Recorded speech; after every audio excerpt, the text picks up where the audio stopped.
কি করতে হবে, আবারও কি সব ব্যাকপ্যাক খুলতে হবে? টেস্ট করলাম একটু, যেহেতু এই টেকের জন্য ব্যাগগুলো আর খুললাম না। সো দেখা যাক পারি কি না।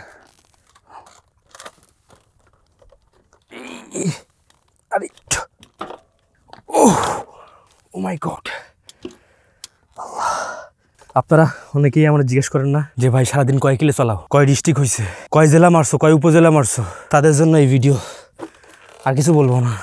দৃশ্যটা খুব সাধারণ মনে হইলেও এটা কেমন যেন আমার সাথে ভালো সিঙ্ক হয়। একটা সুন্দর এরকম পরিবেশ দেখলে আমি কোথাও বসে থাকি এবং রিল্যাক্স করি এবং সেইখানের সম্পর্কে জানার চেষ্টা করি, মানুষের সাথে মেশার চেষ্টা করি। এবং ফাইনালি দেখা হয়ে গেল এক আঙ্কেলের সাথে। তিনি তার মহিষগুলারে আদর করে গোসল করাইতেছিলেন এবং এখানেও আমি খানিকক্ষণ অপেক্ষা করতেছিলাম এবং আঙ্কেলের সাথে গল্প করতেছিলাম। এবং কিছু কিছু মাছি এগুলো আবার মহিষগুলারে খুব ডিস্টার্ব করতেছিল।